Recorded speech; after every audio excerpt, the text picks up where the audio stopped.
Welcome to episode 42 of JD's Empire Sports Talk. Of course, JD here once again.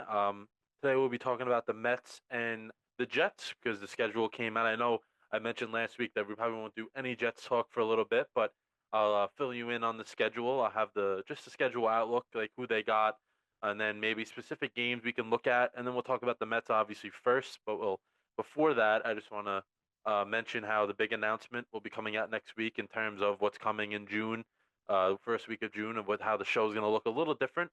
Pretty much of the same stuff like this, but another layer added onto it that I think that people will really enjoy and make it more interactive, which would be really, really fun. And then also, I hope everyone is rooting for the Knicks. Here we go, Brunson. Um, because if that's the case, for the finals before every finals game. So, but they would have to get through the Pacers, obviously. Before every finals game, I will do a live for 30 minutes on Instagram and 30 minutes on TikTok, like a pregame. And then depending on how the game goes, maybe I'll do one after as well. But just keep going out there, looking at YouTube, Instagram, and TikTok. A lot of good things are going to come out. Episode 42, obviously now. Then next week we're only going to do one, and the week after we're going to do one. So 43 and 44 for the next 2 weeks, and then maybe a little like little short videos like that aren't episodes but just little videos to just put out there during the week as well, depending on what happens with the Subway Series here and the Knicks. Not this week coming up, but the next one. CT will be back. Not sure what day yet, but he'll be back just to talk about how both teams played in May, and we'll see what happens this weekend with the Subway Series. It should be very exciting, and that's the first thing we'll start with here today is the Subway Series. I think people have been anticipating and just hoping for a good Subway Series in the sense of both teams playing well, which is true. Both teams are in first place right now. Mets are 28 and 16. I believe the Yankees are 25 and 18. But both teams playing great. Have a not comfortable lead, but a nice lead for first place. Red Sox are in second in the AL East, and then the Phillies are right behind the Mets. Both good teams as well, obviously, but I think that the elephant in the room, of course, is the return of Juan Soto to Queens. And before I keep talking, I just apologize about the quality. I'm not sure what's going on today with the camera here. But Soto will be this definitely the center of attention. Of course, top of the first tonight. He will be up, ready to go, and that's the second batter of the inning. So he'll be up there. I'm sure he's going to get booed. Probably never got booed in his life, and he not hear the end of it for 3 games. I'll tell you that. And I think he's all right. I think he'll be fine with it. I don't think he's one of those people that are going to let it affect him and he'll go like, oh, for the series. I really don't think so. I think that he'll use that as fuel. And he said it's like 50,000 people against just me. Well, in the sense of that they don't like him, obviously, but his teammates will back him up and all that good stuff.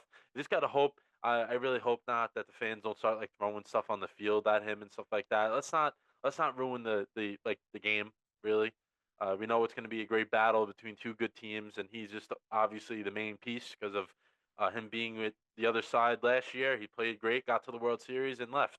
I can't blame him for it, though. I mean, I feel like if anybody was in that position, I'm not even saying it just because I'm a Mets fan, but if you're in that position to get all that money and you're going to go to the team that probably is going to give you that. Um, and also, I feel like I don't want to be biased as well. It's tough to be in this spot because I'm trying to express why Soto did these certain things, and people are going to say, "Oh, only because you're a Mets fan, that's why you're going to say that." But if you look at the outlook of both teams, like as a franchise over the course of the next 10 to 15 years, I feel the Mets have a much brighter future just because the players they have will be here for a long time.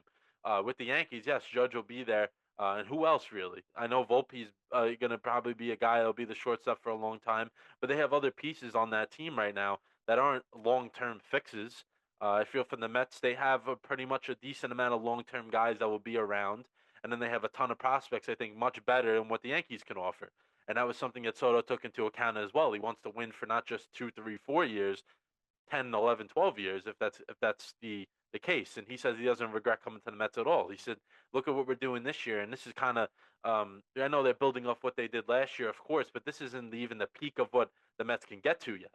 And I think that's something that fans, your Yankee fans especially, don't understand. And oh, he just left because of the money, but there's other factors into it, and he he chose the Mets because of those other reasons. But I think the fan reaction tonight is they're going to be on him. I know I've said that already, but they will not. They're not going to let up. I already know. Especially just being from New York, you know how everyone is. I've talked to a few Yankee fans. I don't know if they're going to the game or not, but they're saying that they can't stand Soto, and now that they're playing him, he's not going to hear the end of it, especially when he's in the outfield, because that's something he'll tune it out to the best of the ability, but it's very hard to ignore like every little thing that's being said at you, and they're not going to stop. They're going to be relentless um, throughout the entire game, especially if the Yankees are winning. So if the Mets, the perfect formula for them is get out to an early lead, try to shut the crowd down. I highly doubt that happens. And for Soto's first at bat, even if it's just a walk, hopefully he gets on base just to quiet them down just a little bit. Because I know if he gets out that first at bat, especially if it's a strikeout, it's going to be bad for him. But I don't think he's going to let it bother him. Like I said, I really don't think so. And then for the Yankees, if you're the Yankees on the flip side of that, I think they should want they want to shut down Soto that first at bat, then get up in the bottom of the first, put a run on the board, get the crowd going immediately if that's what they can do. But we'll see what happens. It'll be a good pitching matchup as well. Tyler McGill and Carlos Rodon, two good pitchers this year. McGill seems like he's turned the page and he's matured a lot on the mound. And I feel like that was something that kind of happened at the end of last year. Once they got into the playoffs, he wasn't as much of a factor. But at the end of that regular season, he was pretty much a staple in that rotation, and he pitched really well. And then coming out of this year, he wasn't supposed to be in the rotation right away.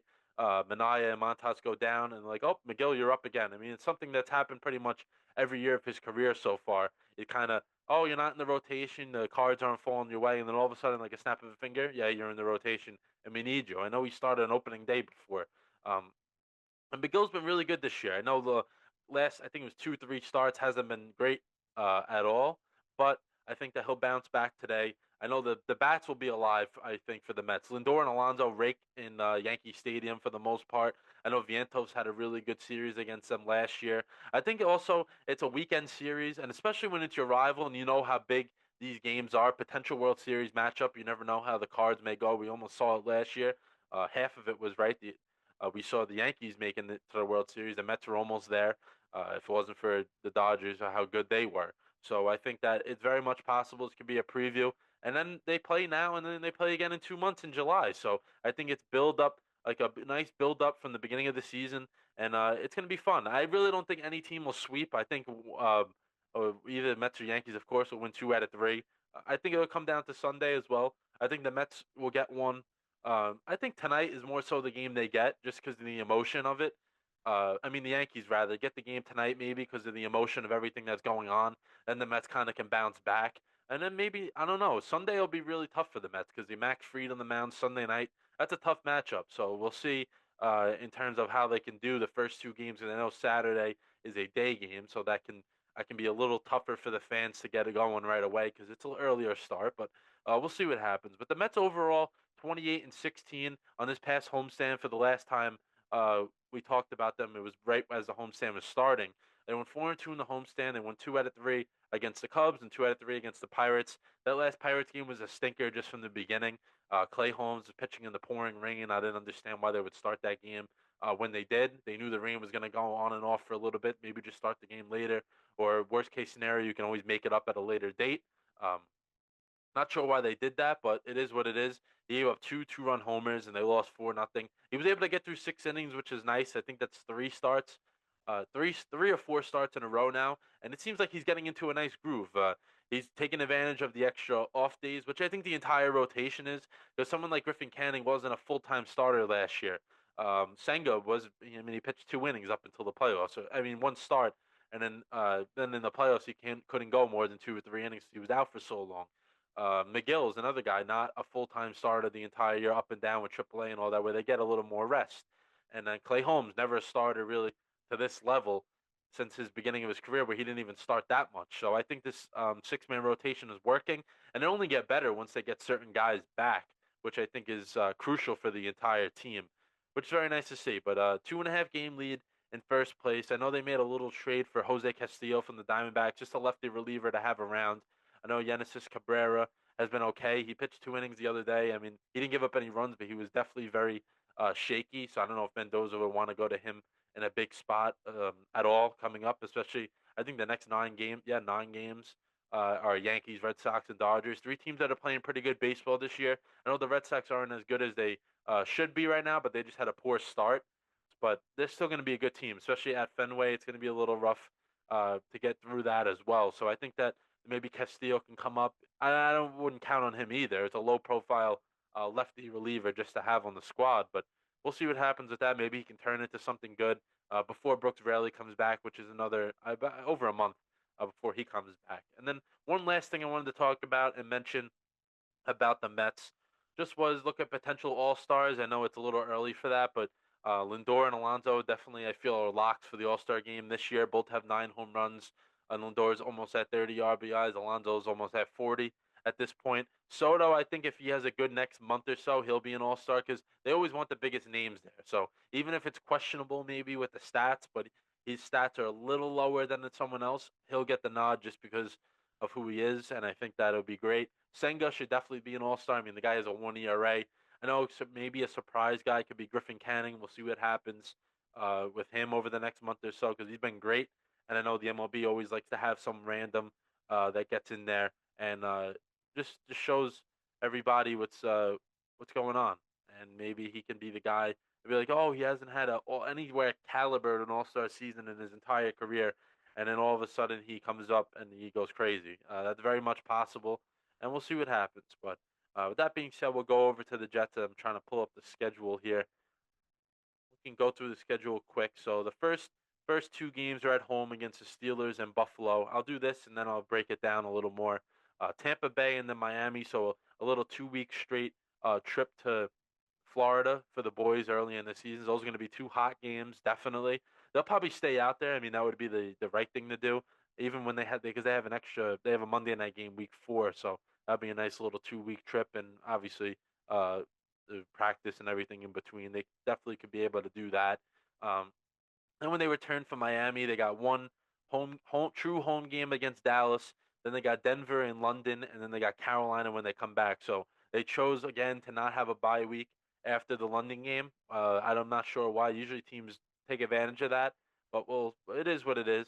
And then Cincinnati on the road before the bye week. Then they open up after the bye week, so it'll be week 10 against Cleveland at home. Then a short week against New England on the road Thursday night. Then 10 days later they play Baltimore on the road, then Atlanta at home, Miami at home. Then they go back out to Florida to Jacksonville in the middle of December. Then New Orleans right before Christmas. After Christmas, New England again, and they close the season in Buffalo, which has been a theme uh, for the past 10 years or so. They kind of it's either they open up at Buffalo or they close at Buffalo. So that's good to see. Um, that they at least they know that or they're expecting it at this point. Yeah, we're gonna go to Buffalo. But Steelers week 1 is fascinating to me just because I feel that the NFL knows that Rodgers is definitely going to play for the Steelers. Because why else would you? I feel schedule that game week 1. I know Justin Fields is playing his former team, but I don't think the NFL would care as much.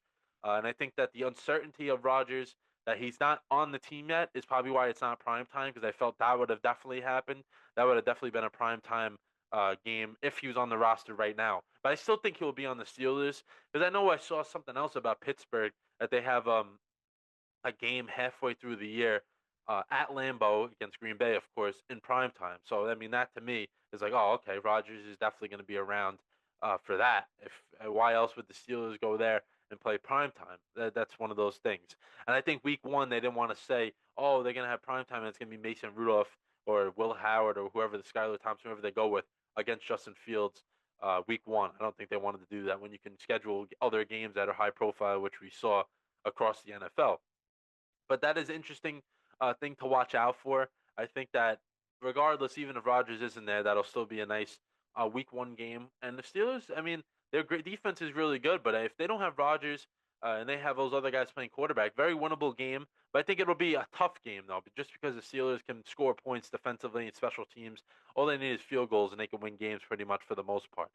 Definitely a tough beginning though, because Buffalo, Tampa, two playoff teams from last year, they can score with the best of them. I was curious to see is the Jets obviously is New York, but they haven't had that much trouble with Josh Allen at home in the past 4 or 5 years when Allen obviously has taken off.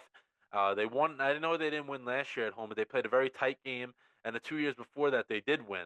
So I think that's to see what happens with a new regime, new quarterback. See if they can carry over the momentum of that because Same defense pretty much here. I think they got a little better, especially in the safety room. So that'll be nice to see. That'll be a tough game though. Tampa, like I just said, they'll be tough. They can score. Miami on the road. Jets won, or they came close to winning last year. Defense let them down in that game. That'll definitely be a tough game. Dallas is Dallas. I mean, they can always score. The pressure gets in them a little bit, but I think that'll be a tougher game for the Jets. And Denver, man, their defense is probably. I mean, they were one of the best last year, and they got better. So we'll see what happens. And that led me into once again doing a London game. So the Jets were supposed to have nine traditional home games, and that's one of them. So now they have eight real home games, eight road games, which is nice. I mean, it's better than having eight home games and one taken away. Then you're down to seven, which is very nice that the NFL did that. And I mean, obviously, like last year was a road. It was a road game, and they took advantage of that, and they took that off the schedule and made it a London game, which was nice. But Denver is going to be a challenge. I know that I think it was 10-9 loss last year, pretty much the same teams. Obviously, quarterback change and stuff like that. But Denver is definitely going to be better. And that was also earlier in the season, so that was important for the Jets to try to get that win, and they didn't. But this year, Denver will be ready to go for sure. But those first six games are going to be difficult just because the teams they're playing, certain defenses, and then the offenses, of course. But Pittsburgh, Buffalo, Tampa to start, three playoff teams from last year. Miami was close. Dallas just had a tough year. The four of the first six are playoff teams, and two that were right there, probably if there weren't injuries, concerns or injuries that happened. So that's definitely something to keep an eye out for. Then Cincinnati on the road, I would chalk that one as an L. That's definitely one of the more guaranteed losses of the year. I don't want to predict wins and losses now, but that's definitely one of those games that they're probably not going to be the too uh, prepared for, just because the Cincinnati can score with the best of them. Week nine bye I like. It's kind of right in the middle of the season. I just wish maybe they took advantage, and I know they made a mistake last year. They after the London game they didn't take a bye week. Maybe they could have done that this time, but that is what it is. And then after the bye week, I know Cleveland and New England. I like the second half of the schedule a lot more, just because I feel like these teams. Obviously, the Jets are not a playoff team to stay right. Like they're not a playoff team by any stretch, but at least they, if you're playing a team that's maybe not as good as them, they'll be okay. And I think that's something to keep an eye out for, uh, just to see what happens. But Cleveland and New England, first two off the bye week, they play them within 4 days of each other. Those can be nice. A couple of wins right there. I'm not expecting a sweep of the Patriots, but I know everyone's hyped up by the Patriots. They did this and they did that in the offseason, but I mean, they still they're rebuilding. So that's something that the Jets could try to take advantage of. And then those last 6 games, I would say. Falcons are they're a wild card type of team. Miami again, who I don't think is gonna be as good as they were. Jacksonville is a tough a team that you never know what they're gonna put out there just because the new coach and everything. Trevor Lawrence has not played great in the past couple of years. Saints, I think, are going to be like probably the worst team in the NFL. I really don't like what they're doing over there. Patriots again, and then Buffalo last week, I think is a good thing because they can be locked up for a specific seed. I know that doesn't guarantee a win because we've seen other things happen, but that will also prevent them from playing their starters maybe the whole game, and then maybe the Jets are in a certain spot where they have a chance at the playoffs. I'm not saying that's definitely happening because I don't believe that. I don't like I don't like this team as a whole to be a playoff team, but if they were in that scenario, they would have a probably a better chance because Buffalo will probably be locked into a top seed regardless of what happens because they're going to win the division again. But and then prime time, two prime time games. I talked about week four at Miami. That's a 7:15 game, so I think there's two Monday nights that week, and then the Patriots on the road Thursday night in November. So no primetime home games this year. All home games are at 1 o'clock, which is something that before the last 2 years we didn't have that much of, just because of the Rodgers hype and all that. People are like, oh, they got to get these guys on prime time. Not a lot of home games were at 1 o'clock, but this year all of them will be. As of now, obviously things can change if they play well and stuff like that. But I think it's less pressure on them. Uh, they'll probably get the lower end of the broadcast teams as well, which I mean has nothing to do with it. But it'd be better for the. I think just better overall for this team, and we'll see what happens with them. But I think it was nice to just break down the schedule a little bit, and then Greg DeLeg and Thomas Morstead were both cut within this week. So now I think they're down to, if I believe, if I'm right, four guys over the age of 30. Maybe three. It's three or four. I know Tyrod, Josh Reynolds, Alan Lazard. Yeah, it's four, and Hennessy. So there's only four left. Reynolds and Tyrod are definitely, and Hennessy. Obviously, a long snapper, but those three will definitely be on the team. I could see Lazard being another guy that's gone before the year starts. So they can wind up only having three guys over the age of 30 on the team. And I think that Glenn is just trying to. I mean, I don't like it in the sense of like Morstead. I don't know why you cut him. Like he's a veteran. He's looked up to in the locker room. I kind of feel like Glenn doesn't want any outside, not outside like out of the building, but outside voices within the locker room of guys that maybe they'll run to if they have a problem with this. They want them to come directly to him, which I understand that, but you got to believe in your coaching ability, and you got to have players that are leaders too. So I'll be curious to see what the leadership, um, who's going to be the leaders of this team. We'll see what happens with that. I know Tyrod will be one, but he's not starting, so that's another thing. It's tough for maybe a backup quarterback to have his voice heard, and we'll see what happens. Curious to see, but the Jets talk will definitely die down a little bit for now, just because we're hitting into the point of the summer and a lot of different things going on. So we'll see what happens with that. And then yeah, Mets Subway Series versus the Yankees. Next big game, six against Boston. It'll be a lot of fun. And then next week we'll have just a probably a Mets and Knicks episode. And then the week after, CT will be back, and then I'll talk a little Knicks on the side as well, just depending on what they do. Obviously, it's a lot a lot going on. But with that being said, episode 42 is over. Just go out there once again, YouTube, Instagram, TikTok, enjoy it, and yeah, JD out.